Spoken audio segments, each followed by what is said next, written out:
और बीते 62 दिन से यूक्रेन में बारूद बरस रहा है, भारी तबाही है। एक ओर जहां युद्ध रुकने का नाम नहीं ले रहा, तो दूसरी ओर युद्ध रोकने की कोशिशें भी हो रही हैं, लेकिन अभी तक न तो युद्ध रुका है और न ही शांति की कोई कोशिश कामयाब हुई है। तस्वीरें हम आपको दिखा रहे हैं कि किस तरह से एक तरफ वॉर, दूसरी तरफ इस वॉर को रोकने की कोशिश। आज पूरी दुनिया की नजर दो अहम मीटिंग्स पर लगी हुई है। एक मीटिंग होनी है यूरोप में, तो दूसरी होनी है रूस में। यूरोप में जो मीटिंग होने जा रही है उसकी लोकेशन है जर्मनी, जहां यूक्रेन को लेकर अमेरिका की ओर से 40 देशों की बैठक बुलाई गई है। मीटिंग की मेजबानी अमेरिकी रक्षा मंत्री करेंगे और उनके साथ नेटो चीफ भी मौजूद रहेंगे। दूसरी अहम मीटिंग रूस में होने जा रही है, जहां पुतिन की मुलाकात यूएन चीफ से होनी है। देखिए, इन दोनों मीटिंग्स पर लगातार हमारी नजर बनी हुई है। क्या कुछ निकलकर सामने आता है, इस पर भी पूरी दुनिया की नजर रहेगी। लेकिन बात इस वक्त की एक और बड़ी खबर कर लेंगे। आज मॉस्को में पुतिन और यूएन चीफ की मुलाकात होगी। यूक्रेन युद्ध को लेकर पुतिन से मिलेंगे यूएन चीफ। पुतिन से शांति की अपील करेंगे यूएन चीफ एंटोनियो गुटेरेस। और उसके बाद जानकारी ये भी सामने आ रही है कि पुतिन से मुलाकात के बाद वो कीव भी जा सकते हैं। राष्ट्रपति जेलेंस्की से भी उनकी मुलाकात हो सकती है। क्या राष्ट्रपति पुतिन से मुलाकात के बाद जो शांति की अपील है वो काम करेगी, इस पर भी हमारी नजर रहेगी। और मॉस्को पहुंचकर यूएन चीफ पुतिन से यूक्रेन के खिलाफ युद्ध रोकने की अपील करेंगे। पुतिन से वो उन कदमों और गुंजाइशों पर चर्चा करेंगे जो जंग को रोकने के लिए हो सकते हैं, जबकि पुतिन युद्ध के अपने फैसले के पक्ष में तर्क पेश कर सकते हैं। पुतिन यूक्रेन में पश्चिमी देशों की दखल का मुद्दा उठा सकते हैं और यूक्रेन को न्यूट्रल स्टेट बनाने की जरूरत पर जोर दे सकते हैं। और अब देखना होगा कि ये जो बैठक होगी, ये जो मुलाकात होगी यूएन चीफ की, शांति की जो ये पहल है वो रंग लाती है या नहीं, इसका असर क्या पड़ता है। इसी पीस मिशन के तहत गुटेरेस कल तुर्की पहुंचे थे और तुर्की के राष्ट्रपति से मुलाकात की थी, क्योंकि रूस और यूक्रेन के बीच युद्ध की आग बुझाने के लिए तुर्की पहले दिन से एक्टिव है, पुतिन से बातचीत कर रहा है। इसलिए गुटेरेस ने मॉस्को का ताज़ा मिजाज और नब्ज समझने के लिए सबसे पहले तुर्की का दौरा किया और आज वो मॉस्को जाकर पुतिन से मिलेंगे। पुतिन से मुलाकात के बाद गुटेरेस 28 अप्रैल को कीव जाकर जेलेंस्की से भी मुलाकात करेंगे। तो इस बीच रूस और यूक्रेन के बीच शांति की कोशिशों को लेकर एक बार फिर से बड़ी खबर सामने आ रही है। आज पुतिन से बात करेंगे तुर्की के राष्ट्रपति एर्दोआन।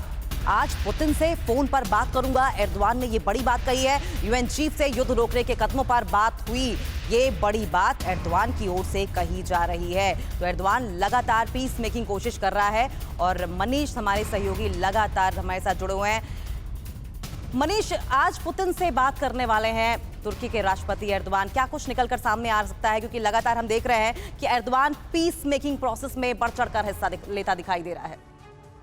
देखिए, सबसे बड़ी बात यह है कि हालांकि तुर्की के राष्ट्रपति का राष्ट्रपति पुतिन के साथ ठीक ठाक संबंध है, लेकिन फिर भी अगर ये मान के चले कि एर्दोगान के कहने पर प्रेसिडेंट पुतिन कोई फैसला ले, तो मुझे ऐसा नहीं लगता है। हाँ, ये बात जरूर है कि बहुत देर के बाद यूएन चीफ का अब पहले तुर्की, फिर आज रूस पहुंचना और उसके बाद फिर प्रेसिडेंट जेलेंस्की से होने वाली उनकी मुलाकात, ये कुल मिलाकर है कि एक बार फिर से यूएन एक्टिव हुआ है। इससे पहले यूएन की तरफ से सैंक्शन लगा दिए गए, इसके तरफ से निंदा प्रस्ताव किए गए, लेकिन इन सब का कोई नतीजा निकला नहीं है। अब देखिए, शायद 1-to-1 मीटिंग होने के बाद, यूएन चीफ के साथ 1-to-1 मीटिंग होने के बाद कहीं कुछ नतीजा निकले। युद्ध कब रुकेगा, ये सिर्फ फैसला अगर कोई कर सकता है तो वो प्रेसिडेंट पुतिन कर सकता है।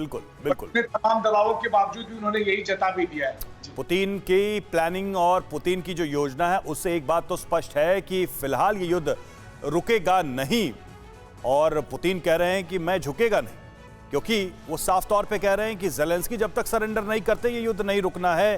जेलेंस्की भी लड़ने को तैयार है। देखना होगा यूएन के चीफ के बीच उनकी क्या बात होती है। लौटेंगे आपके पास। और इस बीच एक और बड़ी खबर है, आपको वो खबर बताएं हम।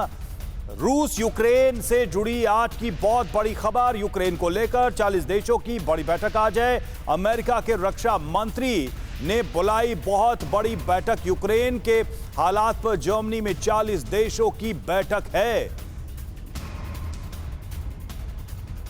उस बैठक की डिटेल्स क्या आइए आपको बताते हैं कि ये बैठक जर्मनी में कहां होनी है और इसमें क्या चर्चा हो सकती है। देखिए, जर्मनी नाटो का एक प्रमुख देश माना जाता है। अमेरिका के रक्षा मंत्री लॉयड ऑस्टिन ने ये बैठक बुलाई है जर्मनी में, जो जर्मनी के रैमस्टेन एयरबेस पर हो रही है। आपको बता दें कि रैमस्टेन एयरबेस संयुक्त राज्य का वायुसेना का मुख्यालय भी माना जाता है और इसके पहले भी यहाँ पर कई मीटिंग्स हो चुकी हैं। यूक्रेन युद्ध के मौजूदा हालात का जायजा लिया जाएगा। इस मीटिंग में मौजूदा युद्ध में यूक्रेन की रक्षा जरूरतों पर भी चर्चा की जाएगी। तो इस मीटिंग में ये तमाम बड़ी बातें हो सकती हैं।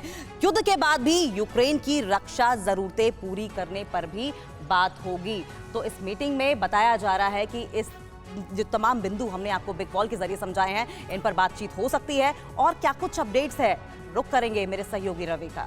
आशीष हमारे साथ जुड़े। आशीष, ये जो लेटेस्ट डेवलपमेंट हम देख रहे हैं, यूएन चीफ का रूस जाना, दूसरी तरफ जर्मनी में इन देशों का बैठना, क्या ये जो युद्ध समाप्त करने या फिर इसको कैसे आगे इसका मूवमेंट तय करना है, इस सब के लिए सिर्फ और सिर्फ एक आई शैडो का काम है? असल बात तो ये है कि अमेरिका और पश्चिमी देशों की एम्यूनिशन की सप्लाई जारी है और वो युद्ध के लिए यूक्रेन को और ज़ेलेंस्की को लगातार भड़का रहे हैं। पीस के लिए रास्ता बनेगा कहां से?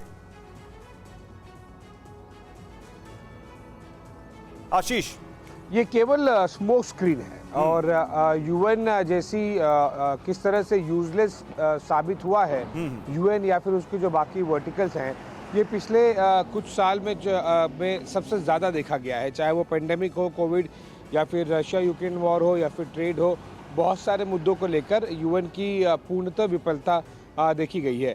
ग्यूटेरस का मिलना, पहले वो फॉरेन मिनिस्टर्स के साथ में दोनों कंट्री के रशिया और यूक्रेन के अलग अलग वर्किंग लंच करेंगे और उसके बाद में रिस्पेक्टिव प्रेसिडेंट से भी मिलेंगे।